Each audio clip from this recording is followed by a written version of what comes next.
What's up, everybody? Welcome back. This is Recon Towers Food for Thought. Thoughts if it were you. This is your host, Neo Gentrics. We have been talking about a lot of different things. We started with the learning series. I told you that we would cover all the different types of learning so that you'd be able to understand them better and, understand how to learn more efficiently. These are things that schools don't teach people. I wish they did, because if they did, people would be able to learn more efficiently. They'd be able to learn and know their style of learning so that they can improve on the way they do things. If you can't learn something one way, learn it through a different method. That's just how we do. I hope everybody's been having a great week. So far, every now and then, I'm only going to be doing maybe 2 or 3 episodes each week until I get back up to the speed where I would like to be. Thank you guys for sticking with me through all of this. So look forward to another 2 or 3 episodes this week. So we'll go ahead and get started. Today, we're going to talk about the learning approaches. Those are things that people need to know how to go about when determining what their learning style is, okay? Next time, we'll be covering learning styles. There are 8 different types, but we'll cover those in a minute. But first off,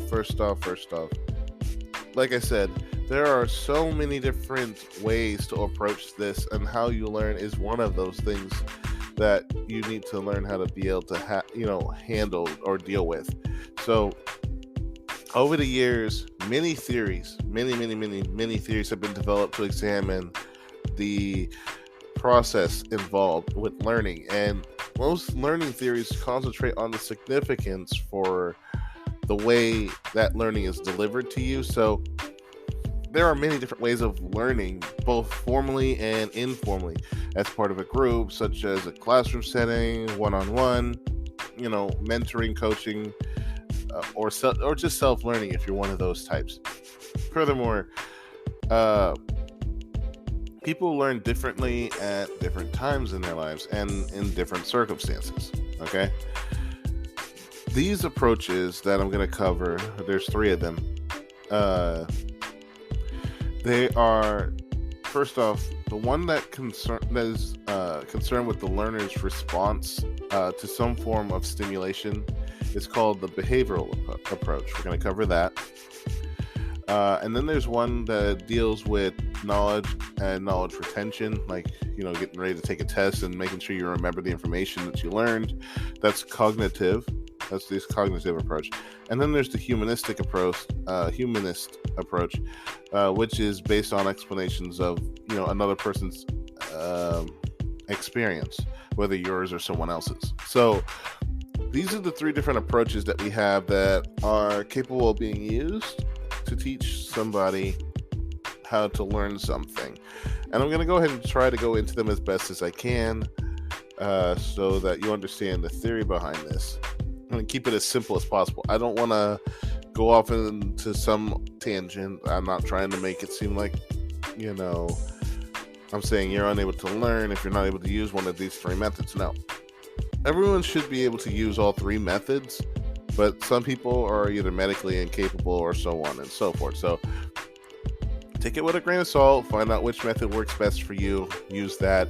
It doesn't mean you can't use the other methods, it just means that you would have to learn or try a little harder to do so. So there's something to look forward to, and let's get started.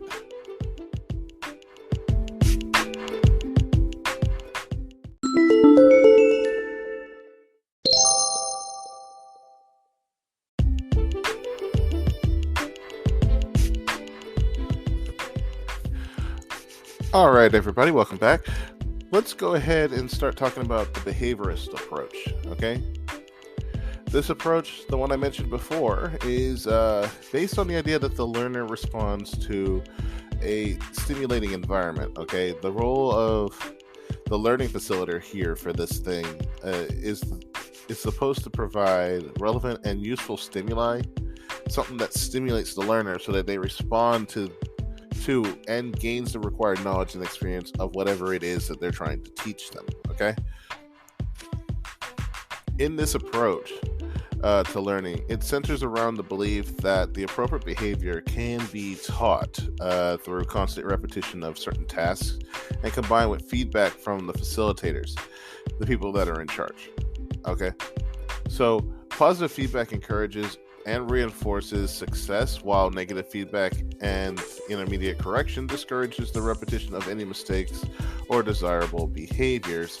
This is something that is noted, especially when teaching animals. Believe it when I say that it does work when teaching animals. So this is something that can be used for humans or for animal training, for lack thereof. Proof of this would be back in 1927 with Ivan Pavlov. I can't pronounce this guy's name. He conducted a famous experiment with dogs. He taught the animals to salivate on hearing a certain bell ringing, signifying that it was time to feed them. Okay. Later, he stopped feeding them in this method, but the dogs continued to salivate when they heard the bell, regardless. In other words, it became a learned behavior as a result of all the sequence of events that he had done to go through to train them, and became more than just a conscious thought process by the dogs. Okay, what he discovered was known as, or rather termed as, classical conditioning. Okay, this kind of conditioning can be used to develop repetitive actions within training, or muscle memory, if you will. For example, looking in the mirror and putting your seatbelt on before driving off in a car. Those are just examples of spontaneous behaviors that have been learned and become repetitive actions. Okay? The association between the stimulus response can be made more effective by reinforcement. Again, like I mentioned earlier, this is the idea that underpins the theory that, back then, it was, how do I phrase this? It was developed by B.F. Skinner in 1957, saying that reinforcement can work in both positive and negative ways. A positive reinforcer is anything that strengthens the desired response that you want the person to have in training, and where the aim is learning. For example, this might be stimulated by verbal phrasing, good marks, a feeling of achievement. On the other hand, if verbal praise is withdrawn, this will also have a negative effect, and the motivation to learn will, monumentally decrease. So, not all the time, a lot of the times, compliments can be considered derogatory. They can be seen as being overly ambitious, or just trying to get someone to do something that you want them to do. But at the same time, while you're doing that, keep in mind that this is also a way of behaviorally training somebody unintentionally. They think that because you're complimenting them, that you're doing what you want them to do. And a lot of people misconstrue this as thinking that they're needed, that they're wanted by this person, that they want them to do this, they want them to act this way, they want them to be this way, when in reality, they're defining who they are, and that's probably not what that person wants, unless that person is a tool and they're just using you. Please keep this in mind. Okay, one of the main ways to use behavioral approach is to learning and training and teaching is to specify clear behavioral objectives at the start, and then supply learning opportunities that ensure that the objectives are met. So the approach is based on the view that there is one right way, one truth that the student or the person needs to learn, and that knowledge is the same for all the learners in the room. For this reason, it emphasizes teacher and trainer control. Okay, the trainer employs external reinforcement to motivate and encourage the trainees to reach that stated objective. Okay, there was a theory that was created years ago called the theory of instruction, created by R.M. Gain, spelled G-A-G and accented E. I have to think for a minute. I had it written here on a piece of paper, but the most recent proponent of the behaviorist approach can be found in his work. And in his theory, he suggested that learning takes place in a hierarchy way. He proposed that there are 8 stage models, and each stage of which is associated with a type of learning that influences the way that instruction is delivered. And, with that being said, it's basically understood that what he's saying is that learning at one level is only possible if learning at the previous level has already taken place. Okay? So, like I said, the you figure out where you are, you can understand what you don't know, and it'll help you grow and learn more efficiently in the future. So to understand this more effectively, based off of what I'm trying to say, is that the 8 different types of learning based off of his theory are signal learning and recognition, recognizing that something is happening based off of what you're doing. Stimulus response learning, which is learning the response due to the stimulus, the stimulating environment or stimulus that you're using. Motor chain learning, you're learning the sequence of actions necessary. Then there is verbal chain learning, which is associating words in sequences. Multiple discrimination, which is choosing relevant responses to particular stimuli, which means that certain responses only work to a certain target. The next is concept learning, which is making a common response to a class of stimuli. The last 2 are acquisition of rules, concepts joining together the guide of the behavior with a set of instructions, and then problem solving, where you combine all the rules and forms of learning that you have together to solve whatever the problem is. If a person has a high skill of problem solving, then that means that they're able to do all the previous ones subconsciously without thinking. And even if you don't think you have any of the other 8 based off of this instruction method, if you're able to problem solve subconsciously, you're able to do the others without thinking. Just so that you understand. Okay?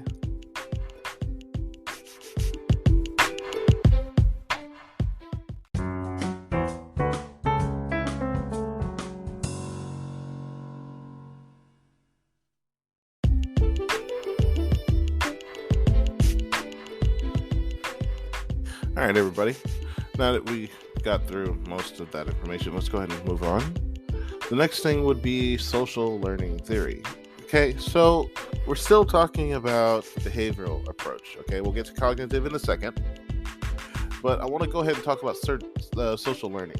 There's a theory behind this that I want people to understand, that this has to do with the behavior of people and the way they learn. Okay, I'm pretty sure you've all heard of peer pressure, right? It's a thing, okay, where you're pressuring someone to do something that everyone else is doing, or you feel pressure that you should be doing what everyone else is doing. Okay, this is a behavioral thing. Okay, it's not something that's innately learned from youth. It's something that's learned through social interaction. Okay, the social learning theory is the development of early behavioralism theory, and it proposes that people can learn both directly and indirectly by observing others. And in order for that to become an effective way of learning has to become absorbed into the repertoire of behaviors in a way where it needs to be positively reinforced. However, this isn't always the case, and as you could probably guess, what I'm about to tell you is the positive effects and how this becomes a thing, and then you can understand how peer pressure is the negative side of this and why it should be avoided at all costs. But society continues on in its own way, and people do what they want. So anyway, for this to become an issue, for people to gain this ability and feel that they need to do something because of other people's behaviors and actions, it starts off in 3 stages. First off, attention is focused using a model, usually a child or a parent. Okay? Then learning takes place through observation of the model's behavior and the consequences of the said child. In this case, watching, in this instance, we would use a child watching their parent use the telephone. Okay? We learn these behavioral responses from watching the model in our life, which when growing up becomes our parents. We want to do what they're doing. We see what they're doing. We think what they're doing is okay and right, so we want to do what they're doing. Okay? You see how this is starting to build into what later becomes a negative response due to peer pressure, right? The next thing is the subject analyzes and encodes the learning into their own behavior, and then, if anything, starts to imitate the model's behavior if possible. This will then help in the reinforcement process of being able to do what they see the other person do. In other words, if the child can copy the parent's action, the learning it will be reinforced and the action is learned. Okay? Ergo, peer pressure is the opposite of it, where you don't want to do something, but because everyone else is doing it, you feel that you should do it, and then you copy them. Thus, the action is learned. Okay? The social learning approach places great significance on learning with other people through interpersonal reactions, either face-to-face or in a team. And one of the problems of this approach is that people don't copy everything they see, but as individuals, they tend to be selective about what they choose to copy. It is therefore important for other people to demonstrate best practices while using this approach to training and picking up on mistakes quickly before they start copying the mistakes too as learned behaviors that are positive. Okay? Something I want you all to understand, that just because everyone else is doing it doesn't mean you need to do it too. All right, so next we're going to go ahead and get started with the cognitive approach. Now that we finished behavioral approaches, I want you to see what a cognitive approach is, okay? Behaviorist theories of learning essentially stress the importance of the assertiveness of what the tutor is trying to teach you. So, and the passive participant who is not given a great deal of choice other than to respond to a predetermined way. So it's not it's an effective way to train someone. It's just not a very good way to train somebody. If you want to look at it from a moral perspective. In contrast to that, though, the cognitive theories are concerned with the role of the active mind in processing learning opportunities and development. Let's say, let me use an example. The tutor, if present in this scenario, and the participant both engage with knowledge, the role of the tutor is to choosing the best method to convey the understanding. And the work of two well-known classical cognitive theories that express this whole thought process to understand it would be John Dewey. Everybody knows John Dewey, back in 1938. If you take in history, you know who this is. If you don't worry about it. And the other one is B.S. Bloom. So, what did Dewey have to say about this? John Dewey believes that learning involves learning to think. I'm saying that literally, I'm meaning that liberally. Okay? I'm going to go ahead and quote him here. It's going to give me a minute.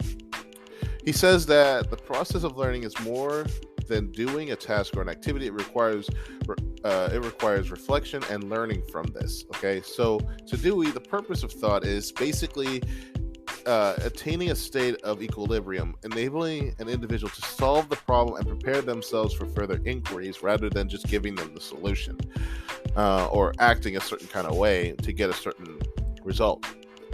It's often associated with progressive education. I'm pretty sure you all have heard of that.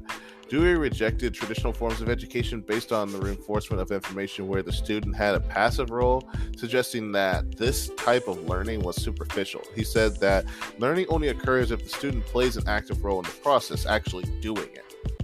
Okay? You see how we're getting into the types of learning as we're doing this, right? We'll cover that more in detail next time, but don't worry about that for right now. For learning in this regard, okay, to take place, it must be meaningful to the individual. They have to want to do it.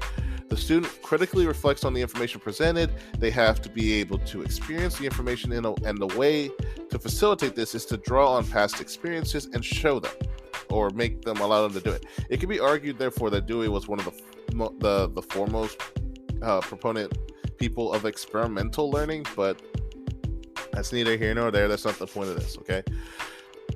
Teachers or trainers employing Dewey's approach to learning play a key role in the learner's development, but it is in a more indirect way than implied by the behavioral format that we mentioned earlier. For example, planning sessions that encourage interaction with the material that's presented, and reflective thinking, as well as creating a climate where students or the trainees can structure their own learning based off the information given.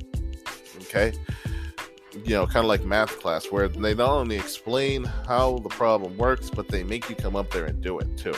I'm pretty sure we've all had that opportunity to walk up to the blackboard or whiteboard, whichever it is, and solve it with a piece of chalk or a dry erase marker, depending on where you went to school. Or unless everything's digital, then now you do it on a piece of paper or a tablet, what have you.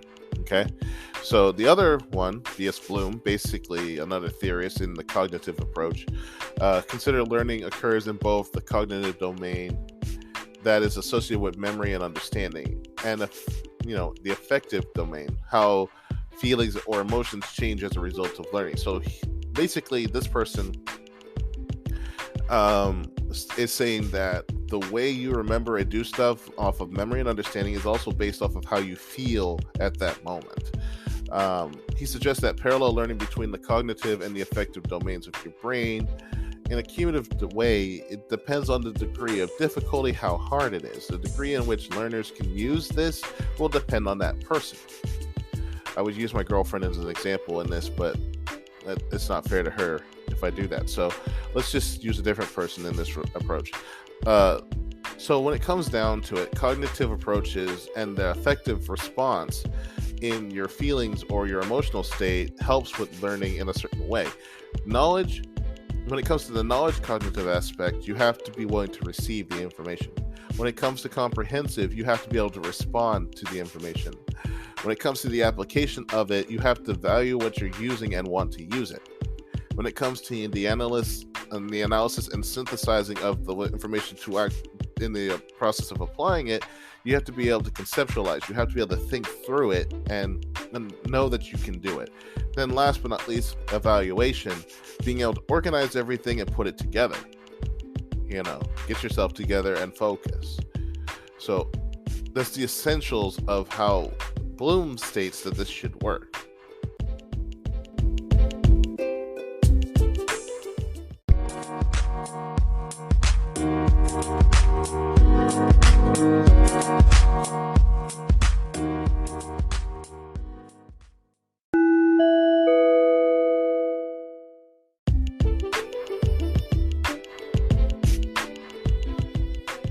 All right. Now that we've gone through all of that, let's go ahead and look at the humanistic approach to learning. Okay, it's the last approach out of the three. It's a more recent theory. It takes into account the way that in our society previously polarizes the views of right and wrong has dissolved into like a variety of potentially equal valuable truths. Pluralistic approach, if you will. The stress on valuing diversity in many organizations and in society generally is a reflection of this ideology, and an emphasis on learning or active learning is at the core of this humanistic approach to learning. The terms androgy I hate pronouncing words like this. I'll just say andragogy, because that's about the best way I can pronounce it, and pedagogy, or gogi, whatever. You discern how this should be pronounced. I'm just trying to portray the information. I never was able to pronounce these before, and I still ain't been able to pronounce them now. But the difference between the earlier models that I mentioned before of training and the more usual approach nowadays would be these two things. They are terms derived from the Greek words meaning child and man, respectively. Okay? Pedagogy is essentially based on instruction, knowledge that is transmitted formally from one who knows to one who doesn't know. This type of model has often been used in institutional settings where it could be administratively easier to assume control of the learning experience while ignoring the abilities or needs of the person to engage in self-directed learning. For example, in schools and other educational establishments, this can be seen and used. Unfortunately, this model can engender resistance or rebellion, particularly in older children, adolescents, or adults. So if you've seen that before, that's probably the reason. It can be claimed that it actually misses the point. Providing training or education does not necessarily mean that the learner will enjoy or remember the experience, even less transfer it to useful settings. Basically, they feel like they are being forced to learn it, and they don't want to do that. Andragogy, on the other hand, however, provides us with a process model in which the learner discovers knowledge at a pace that is suitable to themselves, and is supported by a facilitator or a coach or mentor that, tries to help them in that regard. This theory is based on 4 assumptions that define its unique position against the other, or traditional learning methods. 1, the learner needs freedom to develop his or her own learning style, or skill for that matter. The second one is the existing experience of the learner are fundamental for understanding and new learning to take place effectively. Okay? Third, the person needs to be ready to learn as opposed to being motivated by fear or coercion, being forced to do it. The fourth thing is the orientation to learning is a paramount. In other words, it's not subject oriented, but learner centered, so that they can, focus on what it is that they need. That's just why I structured my podcast the way I have, because I want it to be structured around what the learners need, the people who listen, who want to know this information, rather than certain subjects. It may seem like I'm all over the place, but if this is what you want to learn, and this is the recommended or the suggested item that you want to hear me talk about, I will cover that. And then I'll go back to the topic that I had started on before. This is why certain topics take a little bit longer to come out. It's not that I don't want to do it. It's because this is what you want to learn about now at the moment, so I'll cover it now. If I'm unable to, I'll finish what I started first and then come back to it. Okay? Informal individual support is important in this method or theory, as it's the development of a group environment that is both positive and accepting. Sharing experiences can deepen individual learning, not only for the cognitive or intelligent processes, but also for the emotional processes that a person has. Participation methods build on both individual and group experiences, aiding in reflection of the information, lengthening the span of the attention, and increasing self-awareness. Learning in this way is often referred to as experimental learning. You'll probably hear that quite often. It was developed by a man named David Kolb. Okay, in his experimental approach, the experiential model of learning that he came up with underpins much of the work of the modern adult training that they provide. Essentially, he believes that learning is a dynamic process in which we can constantly be able to construct our own learning and development by moving through the following cycle I'm going to give you. Okay? It's a circle, and it's split into four. You can find this up online if you look for Kolb's experimental learning cycle. Okay? There are four things. Concrete experience, which is engaging in a activity or experience. Reflective observation, reflecting on the activity or experience. Active experimentation, trying it out and testing the new skills and abilities. And abstract conceptualization, which is gaining knowledge or skills from the experience of doing it. Okay? He has four aspects of his learning cycle in which experiences constantly repeated and impressed, or challenged or confirmed, form the basis of an experimental or experiential learning theory, and such helps the person grow. The sequence is explained in the following way. A person's life experiences from the basis for his or her observation and reflection. What has been encountered encourages learning. This in turn becomes a stimuli into what is already known, provides a new conceptual map on which further actions will be based on this fact, and thus forming a new experience. To complete the cycle, people also need to be able to practice the skills learned if the training is to have any true meaning or effect for them. In training terms, therefore, learning is facilitated if the course content and the process key into participants' existing experience are so designed to encourage reflection and formation of the new concept. Essentially, as long as the training not only enforces the learning but gives them a way to practice it and a way to use it, it's going to help reinforce the way they learn it so that they can do it.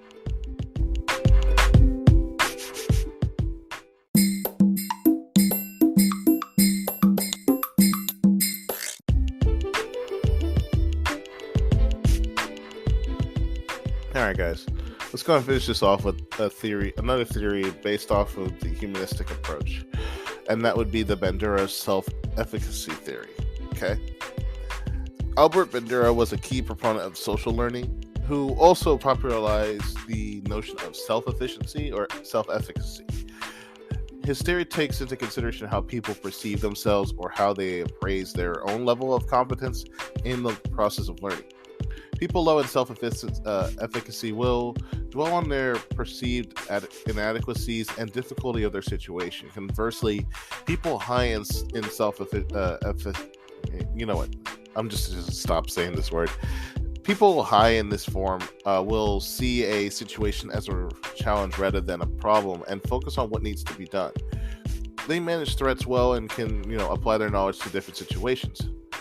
It can be defined as people's judgment of their capabilities to organize and execute courses of actions required to attain designated types of performance.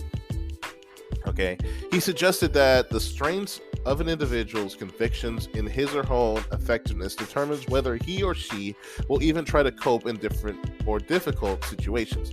He points out that the level of self-efficacy may influence a person's performance in many different ways. I have two examples here. The first one is the amount of effort and persistence a person puts into a task. For example, if a person starts an activity with weak expectations or low self-esteem, I'll just use that. It's pretty much the same thing. But this is followed by positive experiences. They are more likely to perceive and persevere through it. However, individuals who have strong expectations will continue to persevere despite negative or dissuading experiences at all.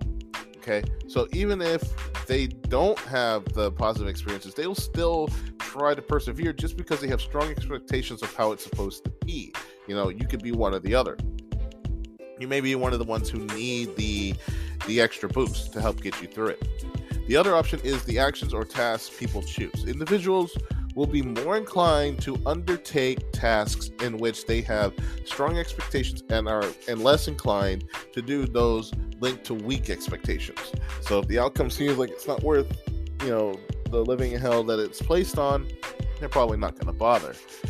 This self-efficiency or self-efficacy is derived from a number of sources, which include performance accomplishments, which is basically these are the most dependable sources of self-efficiency or efficacy expectations because they are based on one's own personal experiences, and success raises mastery expectations and repeated failures lower them.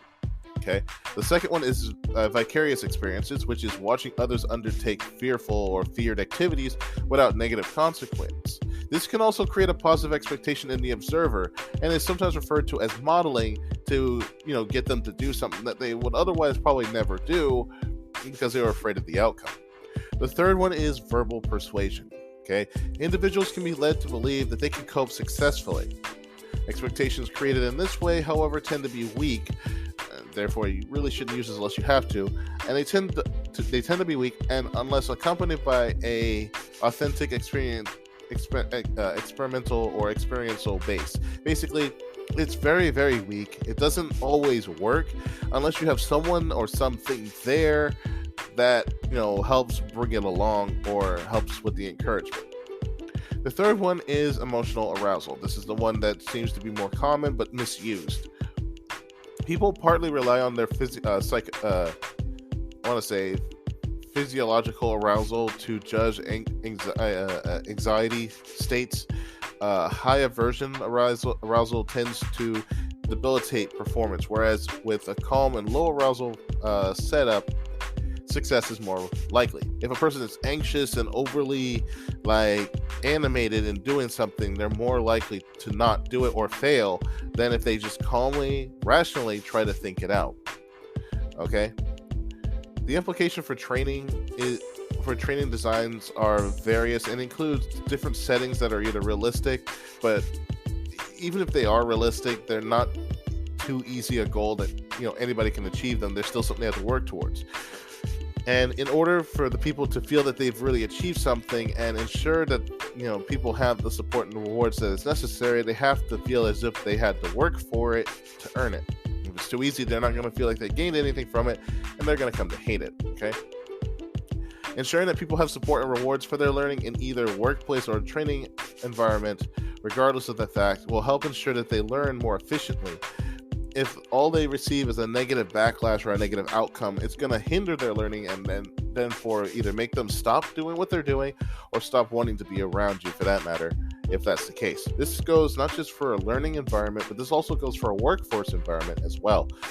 Take into the consideration that if people feel like they're being stimulated to do something, if they feel like they're wanted and that the environment is a positive one, and that even if it's something that would otherwise be considered impossible to them, if everyone can do it and anybody can do it, they should be able to do it and they should be able to earn the tasks as well. Okay? Think of it like a self-motivational tactic in a reverse way. All right? It's been fun, guys. Thank you guys for listening to this podcast, learning about the different learning approaches and how they affect people and how you can use them or misuse them. I don't recommend the second one, but still. Thank you for listening. This has been Food for Thought, Thoughts If It Were You, sponsored by Rieker and Towers. I hope you all enjoy the rest of your day. Stick around next time. We will talk about the different learning types, like promised, and then we'll get on to the 8 types of learning styles that are more predominant. Okay?